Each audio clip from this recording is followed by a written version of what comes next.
So I have a very interesting topic today, and I think it's going to be fun. I hope so. At least the book was fun to read. So my guest today is John Wolpert. Hi, John. Hi, Christina. How are you? It's great to see you. I'm good, thank you. And the book we're going to discuss is John's new book, recently released, and that's the main topic of our interviews. So, John's new book, Two But Rule, the Two But Rule. And before we go into this discussion, I want to just introduce you to my guest a little bit more officially. So, John Wolpert is an esteemed speaker, writer, and thinker in technology and business innovation. As a CEO, product executive, and advisor, he's been at the vanguard of technological breakthrough from the early days of the web to the rise of artificial intelligence. John is known for founding Flywheel, a pioneer in the ride-hailing industry. His work at IBM made him a key figure in the evolution of open source software, blockchain, and AI. He's co-founded global R&D consortia and industry standards bodies, and his thought leadership on open innovation has been showcased in the Harvard Business Review. John has led countless new ventures, workshops, and spoken before the European Union and the Australian Parliament in his mission to help organizations work together to solve hard problems. So this is the official part over. I'm very happy, and now we can have a chat. John, I'll ask the first question, which I had promised to ask. So where are you right now? I actually never asked it before we started. Yeah, well, I'm in Florida.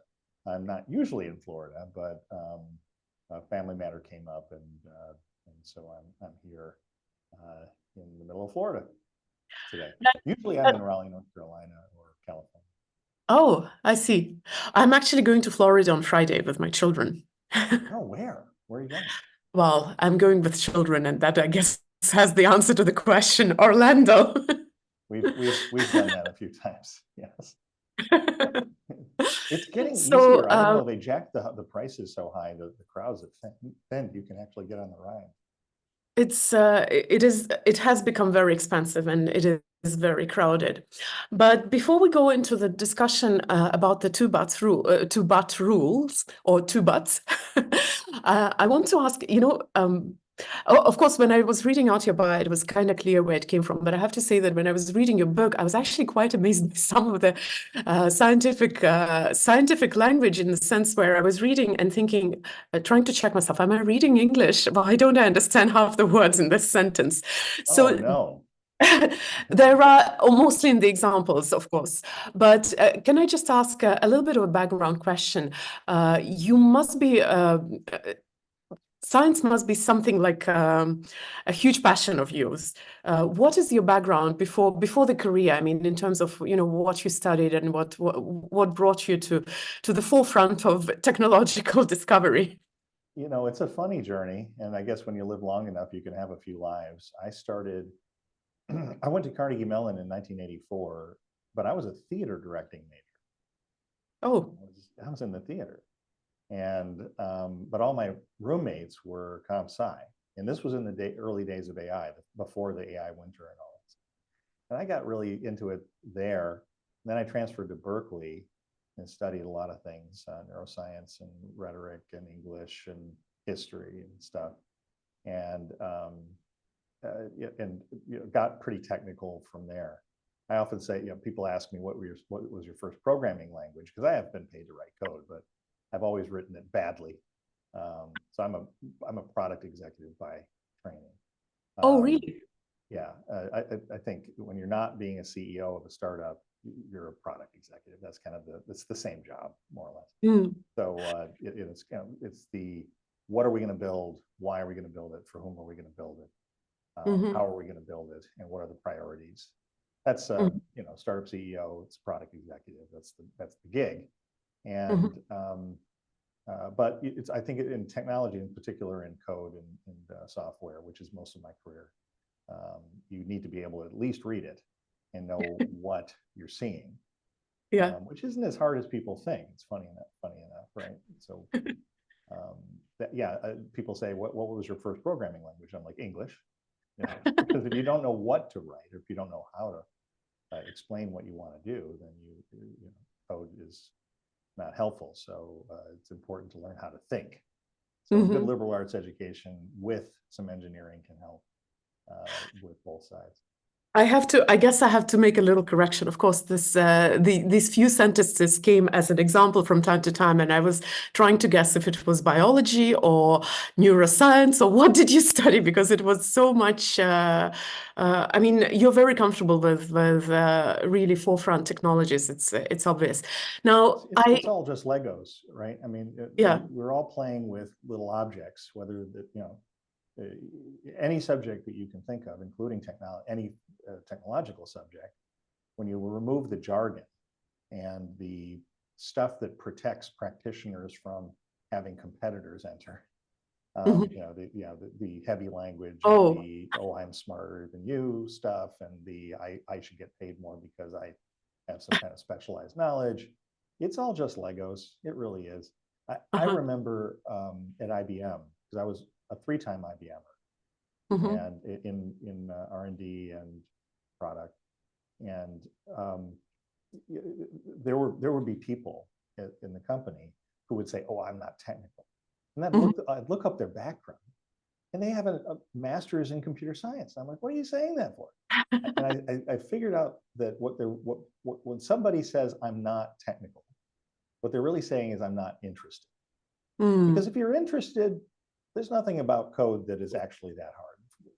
Software does 5 things. Computers do basically 5 things. They, if then statements, conditionals, loops, right? Do this until something happens. Assignment, right? I'm going to put a thing into a piece of a location, etc. There's about 5 things. Operations, and whatever. It's not that hard, right? It's just maybe you're not interested. So that's a very interesting insight, actually. I just happened to stay interested for a long time. Yeah. So I wouldn't assume that people who are watching the interview have read the book yet. I have, actually.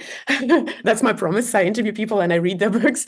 But just for the people who maybe haven't read the book but are interested in the subject, are interested in maybe getting the book after the interview, can you explain what the 2-but rule really means? Yes.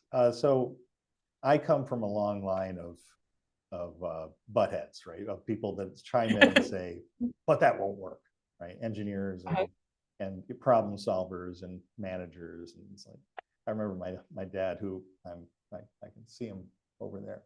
When I was young, he'd come home and go rah, rah, rah, rah, rah, rah, rah. And I'd be like, "Why are you so negative about these things?" And he's like, "Well," or I'd be, "Why are you always pointing out problems?" He's like, "Well, I'm a manager.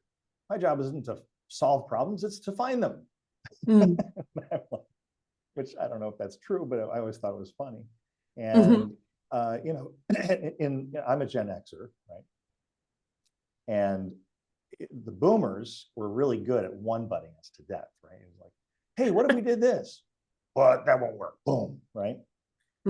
Crushed our hopes and dreams. We didn't like that very much. So what we created for our kids is, the millennials and the Gen Zers, is a no buts culture, where it's not safe.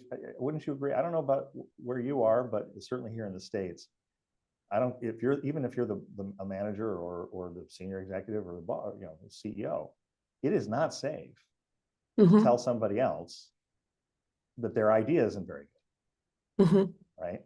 So think about back in the Apollo 13 days, right? When the Apollo 13 mission, the command module exploded, and they had to scramble to save the lives of the crew. Imagine if, when the first idea to get them back was to turn the ship around and fire up the main engine and head back, which was a really bad idea, it turns out, because the ship would have exploded and they would have died.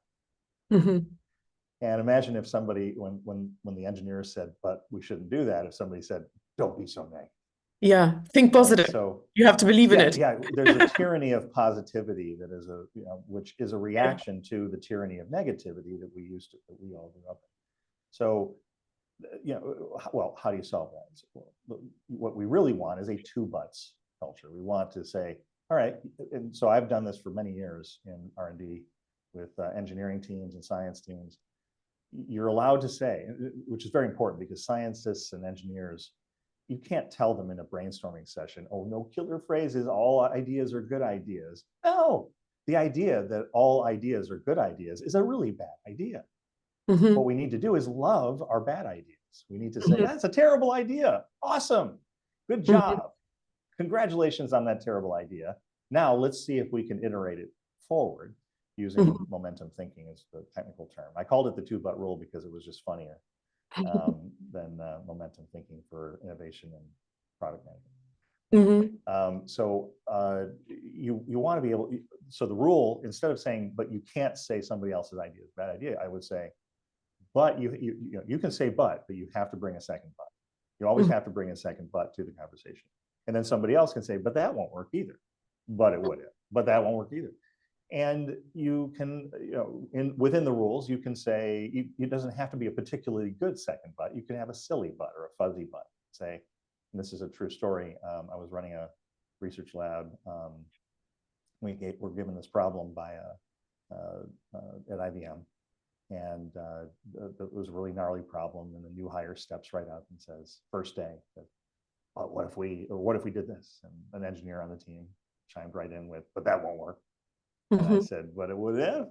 And he looks up at the ceiling at me and he goes, oh, it would work if gravity was different. and not a minute later, another engineer went, wait a minute. And they came up with something that led to a couple of patents and a really good project.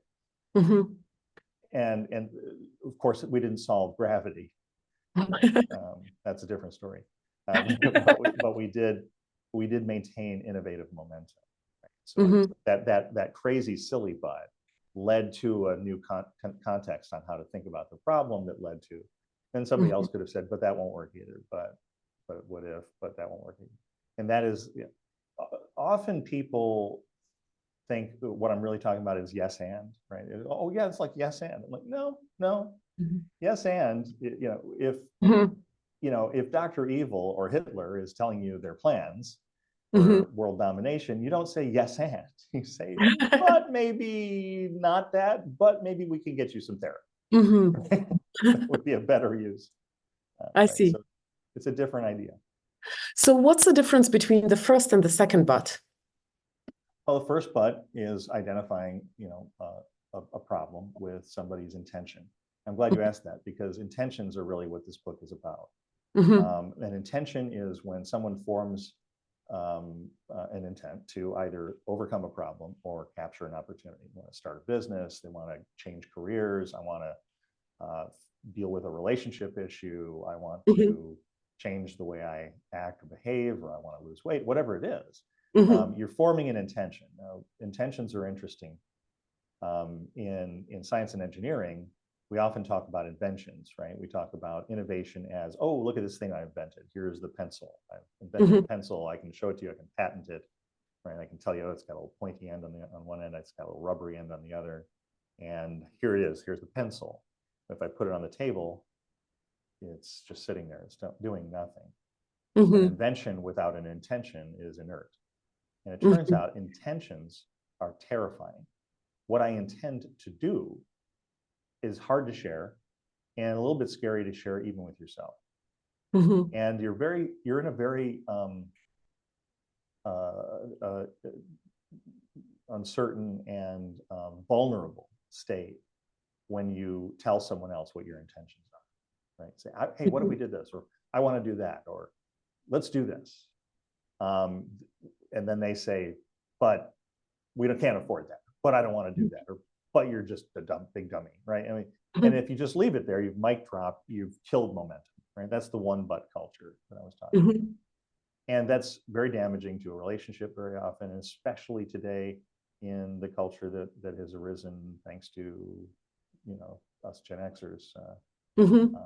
And it's a much softer culture, right? It's like, okay, everybody's okay. All things are good, don't, kind of get along to go along to get along. And in that culture, both the person presenting an intention and the person resisting the intention are in a vulnerable state. What we need is to build a culture that says, hey, when I resist your intention, I'm doing two things. I'm getting in touch with what your needs are. What were the needs that drove your intention. Why do you want to do this? Mm-hmm. And also getting in touch with the needs that drive my resistance to it. Why I don't want you to do this, or why I think it's a bad idea, or what, or, you know, I mean, if it's a very simple thing, like, you know, you want to do X and there's an obvious problem, like, you know, you want to construct a bridge out of toothpicks. And I can say, well, let's discuss the problem with toothpick tensile strength. And, you know, that's a pretty simple but to deal with, right? But the really gnarly problems are harder than that. You have to say, well, but I just don't like that approach. Okay, well, why don't I like that approach? I need to get in touch with my needs. So, for example, with that pencil, I can say, oh, my intention is to write something with it, and then erase it later on. Or I can stick it in your eye, and now it's a disruptive innovation. Right? And a bad use of the two-but rule would be to say, but it would be hard to stick that pencil in my eye because I will stop you, but it would work if you snuck up from behind me. That's not a good way of using the two-but rule, right? Because you're not in touch with the needs.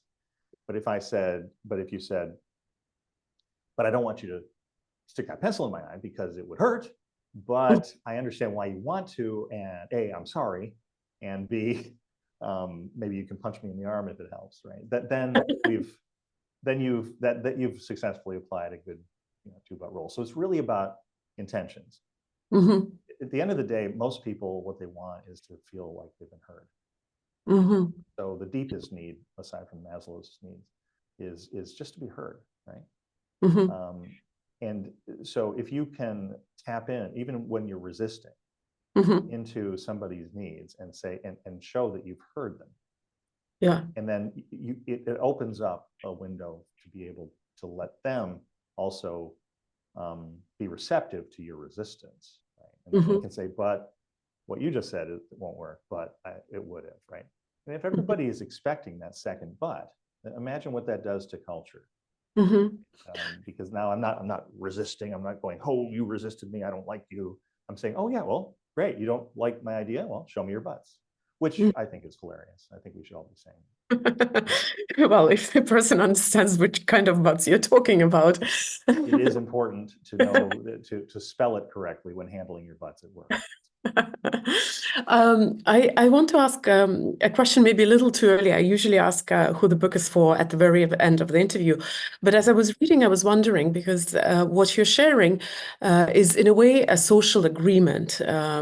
So is this book for the person who wants to become a butthead, or for people who are in a one butt environment, or is it more for the teams where people actually come together and agree this is how we are going to communicate? So how do you imagine what would be the primary audience of, not audience so much, but who would benefit the most? Right. So hang on for a second. I'm going to bring my volume up. Does that help a lot? I can hear you well. Is there a comment? Yeah, somebody No. said that my input volume is a little low, so I'm just bringing it up. Hopefully that's better. Yeah, that's a bit louder, just a tiny bit. Okay. All right, cool. So yeah, it's a great question. Who it's for is really I'm trying to save a lot of those one butters, right? Often when I'm talking to companies, and I do that a lot, and Team Rotary is a really good platform or organization I work in that has a lot of really great speakers that come and talk to companies. And when in my consulting work, I'm really looking for. I'll often start with, okay, who here feels like they are maybe about to get voted off the island? Who feels like nobody wants to listen to them anymore because they're always so negative, right? Or being seen or painted as the negative person. And the negativity is, what we want to do is overcome negativity, but not by rejecting it. We want to overcome it by embracing it and turning it into something joyous and positive, right? That's the key. And I think that's a good way of kind of tricking. I certainly, I was raised to find problems, right? That's what I do. I'm like, oh, that's not going to work. That's not going to work. That's not work. The trick is to not stop there, right? And so even in my own head, I try to train myself. And in fact, the best things I've ever done in my life, and some of the most exciting technologies I've ever come up with, and patents, came from saying, but that doesn't work. But what if we did it this way? but that won't work. But what if we did it? Do that 5 times and you'll have a patent out of it every time. I ran the most patented lab in the most patented company in the world for 3 years. Wow. And a lot of them came out of it's really about looking at constraints. When Yeah. Great products and great technology, great advancements come from embracing the constraints, the negative space, like about painters. A good painter has learned to paint the negative space of the subject and see that. So a good way of actually seeing the form that you're actually of the subject. So negative space, if you can get in touch with that negative space, not be afraid of it. Say, oh yeah, I really want to change careers, but I don't know how, but this, but that. Your brain will start running away from that. You're like, oh, all right, you'll just stop thinking about the constraints and then you're stuck. So I really want to save the negative people from themselves, but also save the team from becoming a groupthink machine by ignoring the negative person. So it might be a little bit unfair question, but as I was reading the book, I had a feeling that the one-butters are actually really wonderful creatures. And I caught myself thinking that I actually maybe don't, not that we don't have enough of them around us, but sometimes we don't give them enough credit or enough of our attention. So do you have any idea how did we end up in such positive tyranny in a way, and the no buts culture? And maybe for people who are not aware what the no but culture is, maybe give like a very light explanation to that. Yeah, the no buts culture is, and as I said earlier, I think the Gen Xers kind of caused it because we didn't like the boomers being negative nabobs of negativity all the time, right? They're like, blah, blah, blah, blah, blah. My dad, he's like, blah, blah, blah, blah, blah. He didn't come up with solutions. He found problems, and then somebody else was supposed to solve the problem. Right? So, and we all know those people, and we are those people, right? All of us, every one of us has been that, I don't like that from time to time. And that's the moment when culture, society, other people around us kind of just tune us out. And of course they do. In fact, we tune ourselves out when we want to change a career and we start spotting all the problems with that. What do? We stop thinking about it. We start ignoring it. We start running from it. So when you're sitting there in your chair trying to be mindful about what your thoughts are, it's a good moment to say, all right, oh, look at all these bad problems. Oh, thank you for those problems. And then joyously accept that those may be actual problems. And then get excited about figuring out how to make them not problems. Right. And so that if culture and society today can say, yeah, of course, we're a two-but society. Of course, bring me your problem. But bring me a problem with at least a silly solution. So I know a lot of the book is focused on the second but I want to, as a person who is more on the, oblivious side, I would call it, can you train yourself also to come up with the first but? Because sometimes we go into things without even thinking. I think pretty good example was at the end of the book, you're talking about cleanup of the oceans and this super bacteria who is capable of, introducing something new to the environment, which is the kind of place where you're like, yay, awesome, let's go for it. Can you train yourself for the first but? Yeah, I think that, certainly younger folks that have been raised in the no buts culture really do need to get in touch with their butts, right? Embracing your butt. In fact, when Wiley asked me to write a book, the title that I proposed was Embracing Your Butt, and they thought that was a little too far on the cover. So they came up with the two-butt rule, which I think is fine. I just thought it would be hilarious walking down the airport and seeing a book on the right next to say the subtle art of not giving an F, and bullshit jobs. Right there would be embracing your butt. I just thought would be funny. And you got to laugh at this stuff. It is a funny book. I hope you agree. Yes. My favorite chapter is playing with your butt. I'm going to ask you about one of my favorite parts, but maybe later. Okay. So, actually, I was really impressed when I was researching the book how many interesting solutions to really, really hard problems. And as you know, in the third Yeah. act of the book, it's all, I kind of build up from personal problem, little thing like fixing a ceiling fan, all the way up to, Yeah. world peace. And in plastics was the hardest one. And that was a scary chapter to write because I had already sold the idea of the book to Wiley, and I had to write this really hard chapter. And if I couldn't get that one right, then maybe I was wrong about the whole thing. So I was really scared writing that chapter. But then as I started doing research about plastics and plastic pollution, ocean pollution, all sorts of solutions were coming out, and a lot of them from the Netherlands, of all places. Mm-hmm. They're really good at this stuff.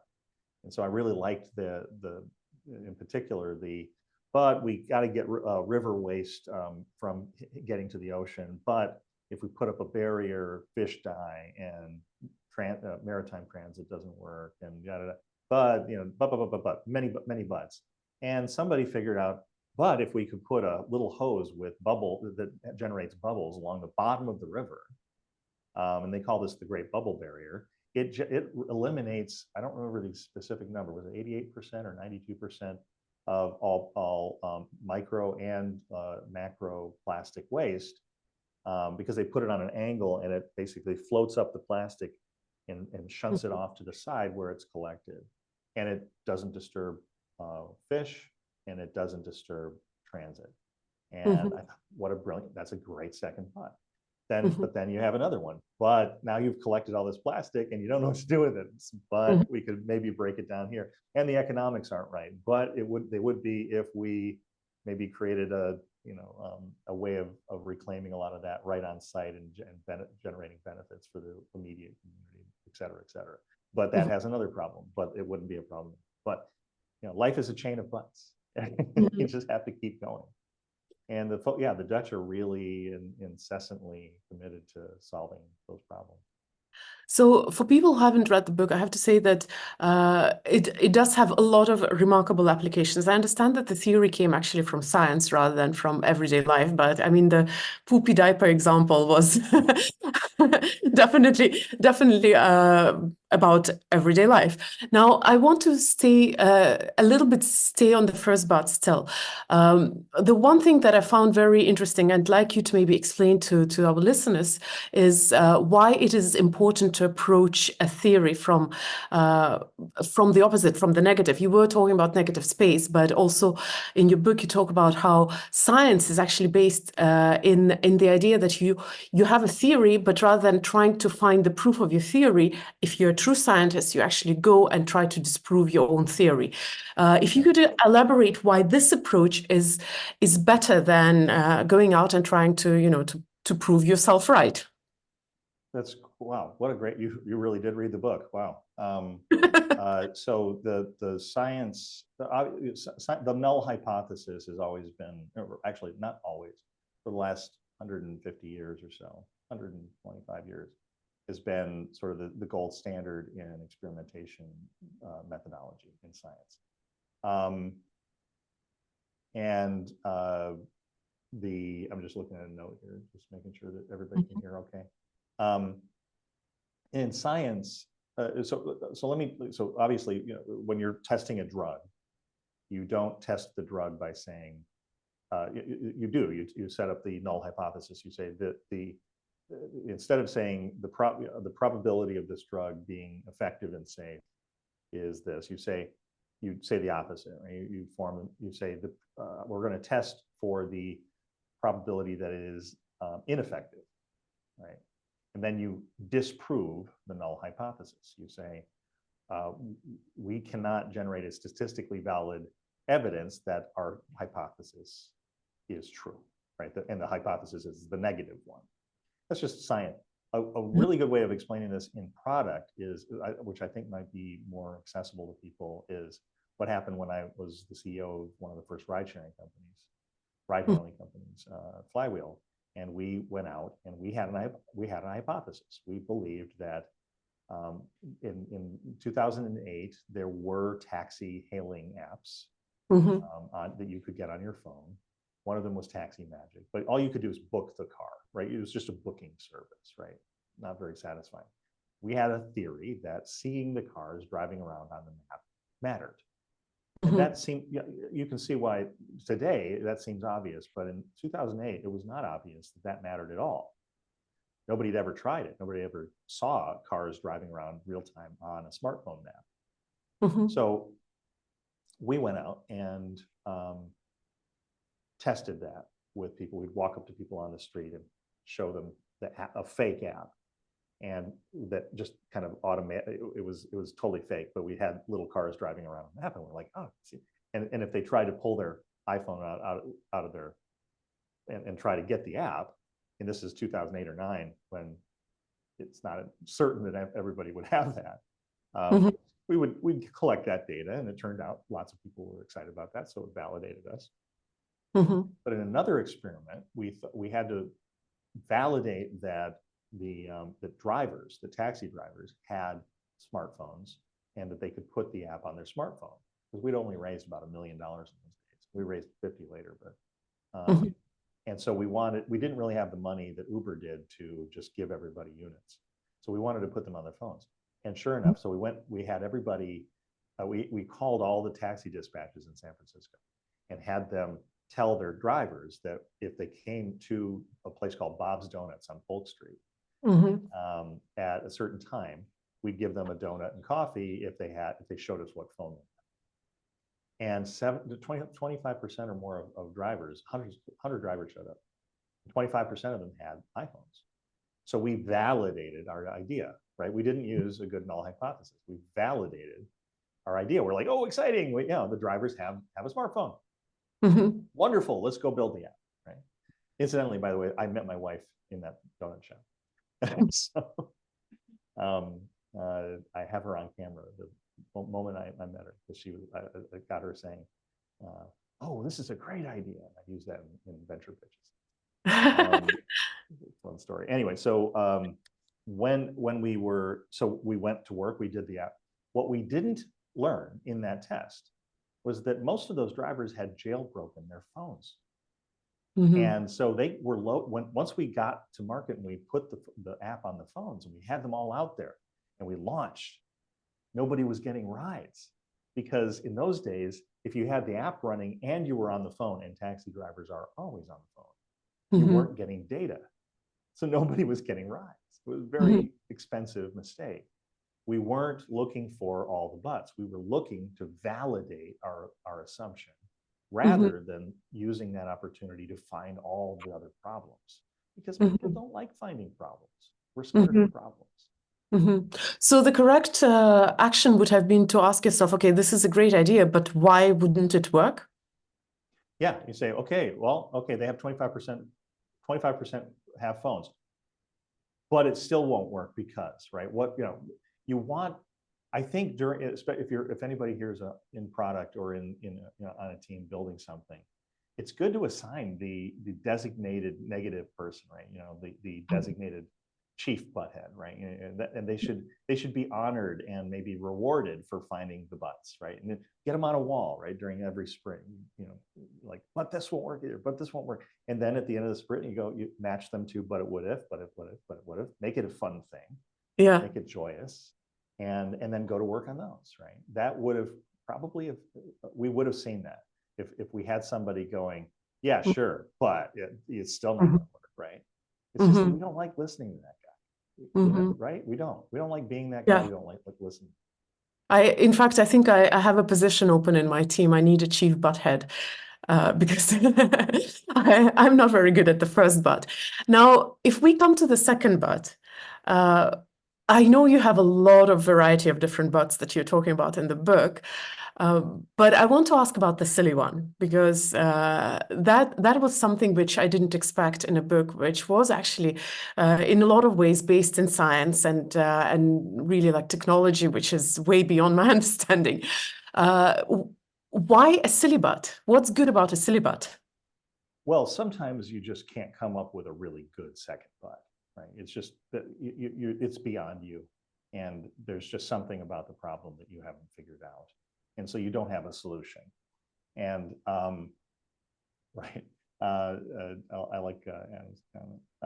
So when you don't have a good, oh, well, this will solve the problem. Yeah. The rule, the two but rule says you still have to bring a second but. And I can't tell you how many times somebody coming up with a totally silly but, or what I call a fuzzy but, or a crazy but, really will keep that. It's called momentum thinking for a reason, right? It's about maintaining momentum, not necessarily solving the problem on your first go. So it's, and that's, I mentioned the story about the but it would work if gravity problem. Elon Musk is a genius at this, right? No matter what one thinks about Elon Musk, you have to, that guy really has a fuzzy butt. He fuzzed, for example, he fuzzed up the problem of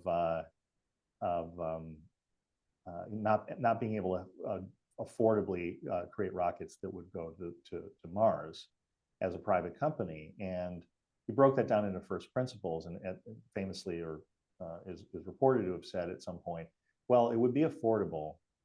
What he learned was that the raw materials of rocket manufacture are something like less than 10% of the cost of putting a rocket in space.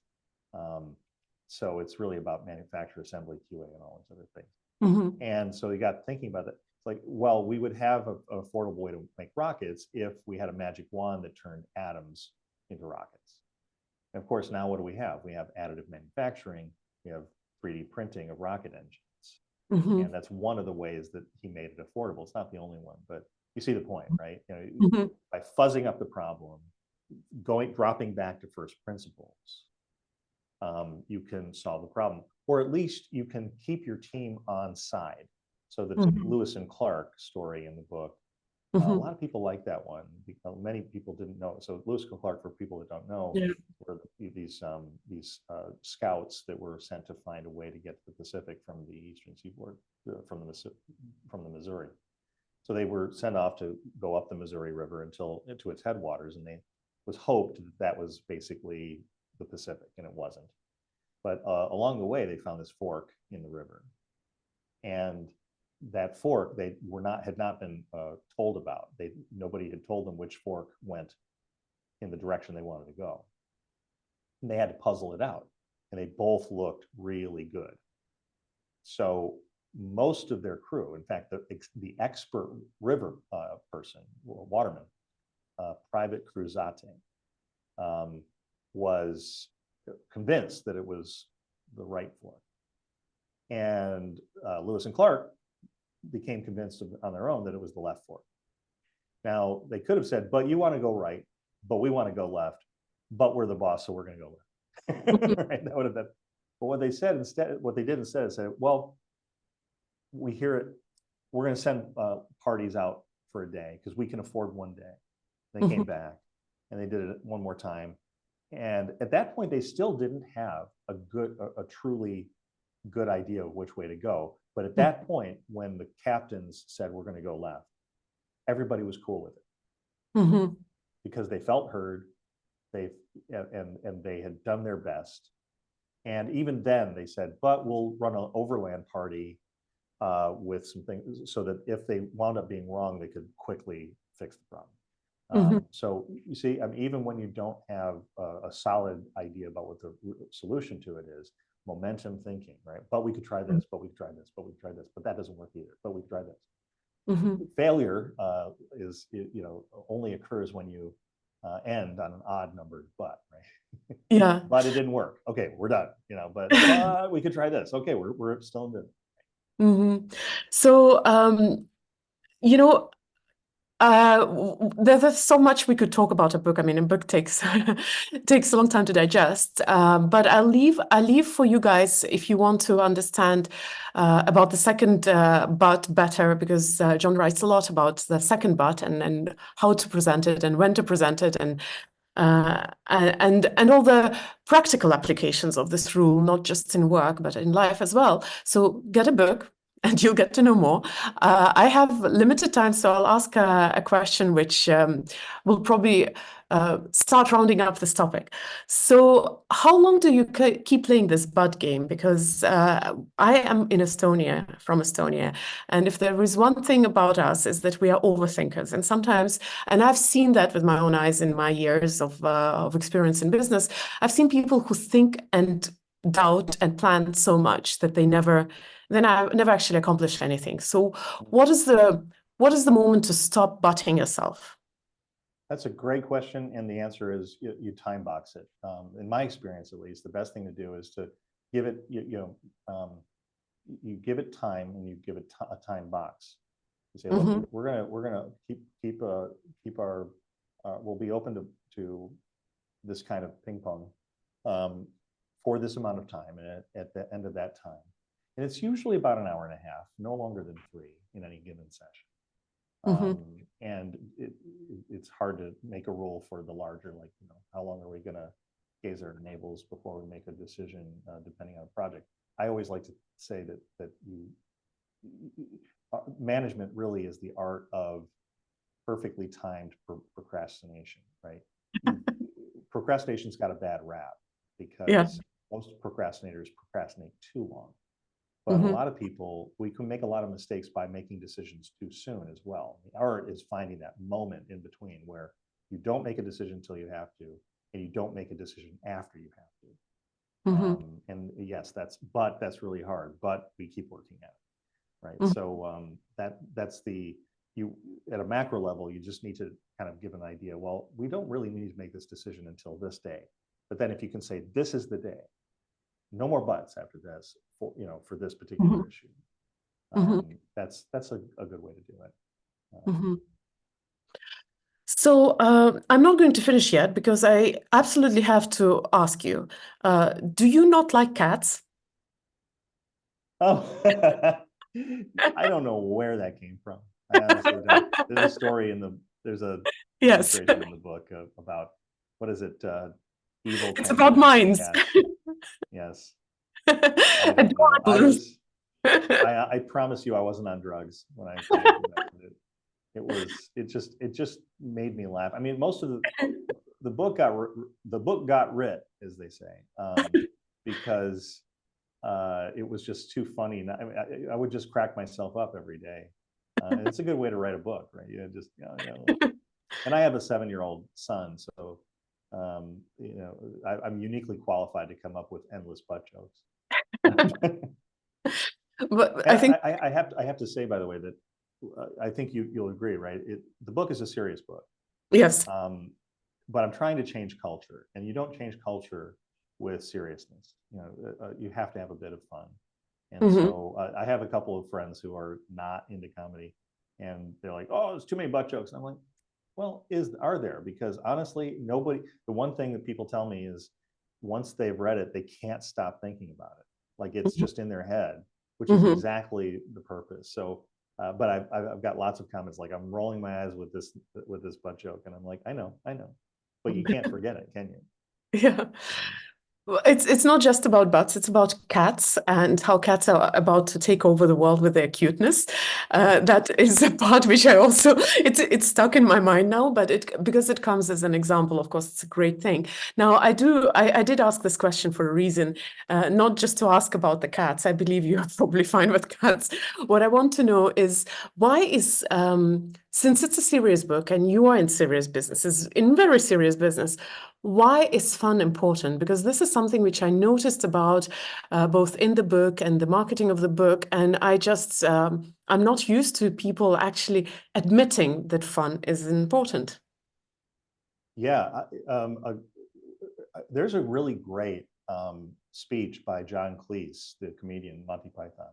In 1991, he gave a speech, 92 maybe.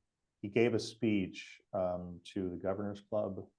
It was old school, right? Yeah, it was a bunch of old white men in the room, and but it was a brilliant speech about creativity in business, and it's very funny.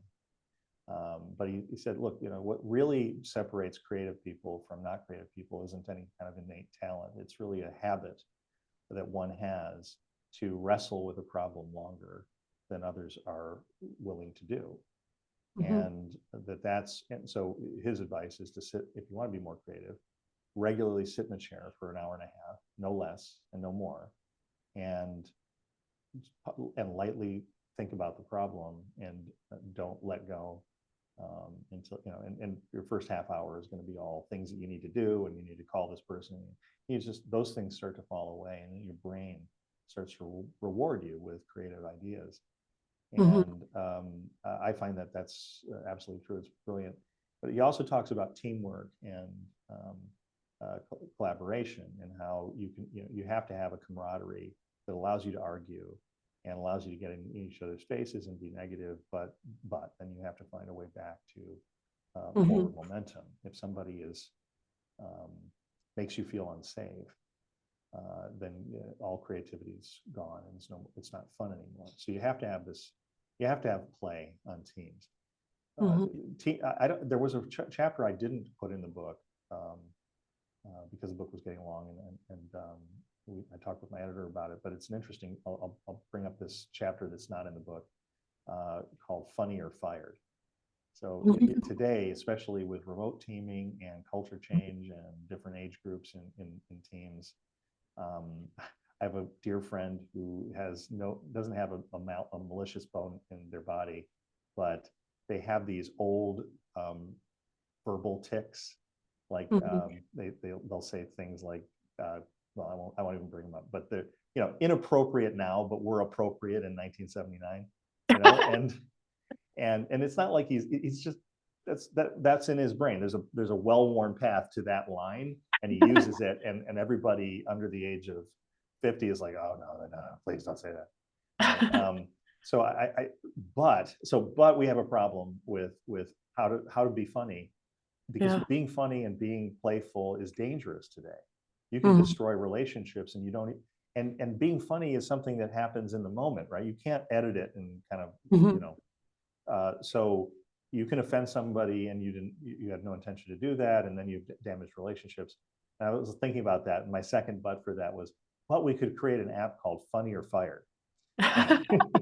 So I was like, HR appropriateness training sounds terrible and not funny, right? So not a joyous experience.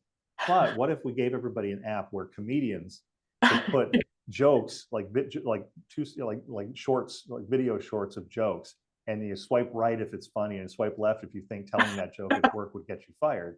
And then the AI could get really good at knowing what, and then you could it would be a fun way of learning what the norms are. Please do make this up, because I think I'm the queen of inappropriate, silly, not in the same sense inappropriate, but inappropriate as in, like, was it a joke? Are you serious? This is me. So Funny or Fired. So unfortunately, we don't have a lot of time left, and traditionally I'm a little bit over. I want to once again, everybody who's listening online, leave a heart for my wonderful guest. If you're listening in recording, and that's majority, leave a heart in the comments. I really appreciate that. But I do, of course, I have to close up with CTA. do get the book, because the book is it's called Too Much Rule, but I think ultimately it's about creativity and really expanding your way of seeing the world and seeing your own problems, and being creative beyond anything you can imagine. Because I do have a very creative background, but reading the book did make me want to stretch and feel that I need to tiptoe to reach the top. So thank you for that. And for John, I have a question. When I was reading the last part of the book, you said, I have a homework for you. And I was thinking, here comes the marketing pitch. But instead, you actually invited people to go out there and find a problem with the world, and practice their new acquired skill on that big problem. Why? Why such an altruistic CTA and not a call to buy something? Well, please buy it, and especially the audio book is quite good.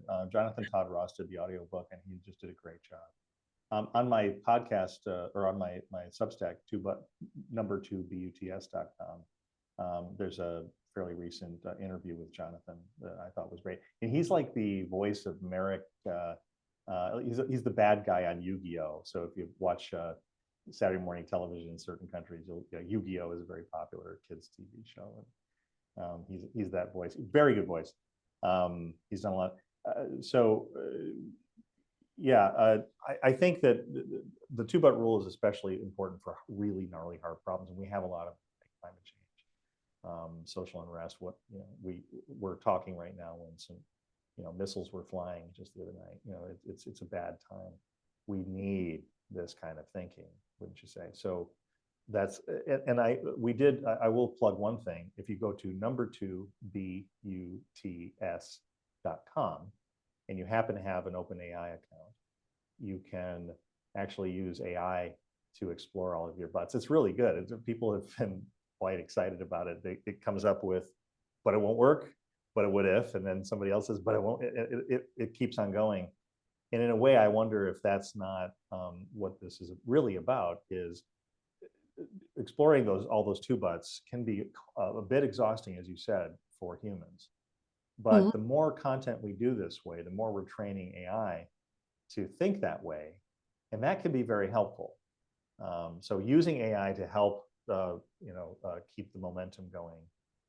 Try that out if you like. It's good. I'm building an app right now that'll have that kind of thinking embedded in it. That'll come out probably in the summer. And yeah, if the next time Dr. Evil tells his AI henchman to go take over the world, then the AI might say, but maybe not, right? But maybe we can get you some help, or but what you really want is your mommy to love you, but this will make all the mommies hate you, so maybe, right? So go take a look at the AI, 2bgpt.com. Thank you so much for that. There came a last-minute question from Adam about books.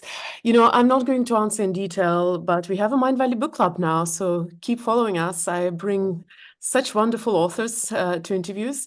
Well, we do go through a lot of books, so the authors who come here are truly amazing. So thank you, John, so much for joining me and for joining us and for writing this book and for actually being so much more than just the problem that you were talking about and the different topics that you covered. It really expanded my horizon. So thank you so much. And thank you everyone for joining me live. Bye, everybody. Yeah. I said it was a pleasure. Thank you. Thank you. And bye-bye.